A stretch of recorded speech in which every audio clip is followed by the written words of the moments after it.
आमे जहा बुणीबा ताहा काटिया पे जाऊ। आम सब बेले कहे जदि आमे धार्मिकता बुणीबा आमे धार्मिकता काटिबा, जदि आमे पाप बुणीबा पापर वेतन मृत्यु को काटे।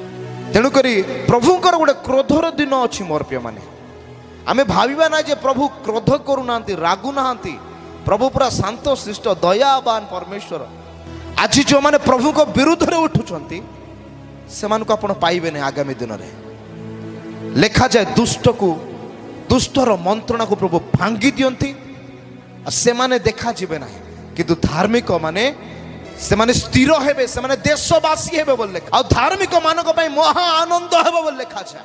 आज आपण कोन करूछंती मोर प्रिय माने, आमे मनुष्य को ठकी पारिबा किंतु प्रभु को ठकी पारिबा नहीं। दुख समय जेतेबेला आमे आंठु भांगी की प्रार्थना करिबा अश्रु झरेबा ना, सेदिन प्रभु देखिबे यार धार्मिकता केते डिपोजिट हेछि, यार धार्मिकता केते डिपोजिट हेछि। जार किछि नाही ताको केबे किछि दिया जाय नाही। प्रभु कहले सेति पई जहार अछि ताहाकू दिया छिबो, जहार नाही जहा अछि ताठारे ताको भी निया छिबो। स्वर्गर बैंक रे आपनकर कोन अछि प्रभु देखुछन। मोर प्रिय मन आमान को जीवन रे प्रभु देखुछन आमान को संचय कोन। हालेलुया। आमे केमिति हृदय प्रस्तुत करके प्रभु को निकट को आसु, केमिति हृदय प्रभु को आज देइछु, आमे प्रभु को पई कोन करूछु ताहा प्रभु देखंती मोर प्रिय माने। तेणु करी बलिदान गोटे प्रकार विषय अटे जा प्रभु को आकर्षण करे। बलिदान ए प्रकार विषय अटे, बलिदान को सदा प्रभु को चक्षु लक्ष्य करे मोर प्रिय माने।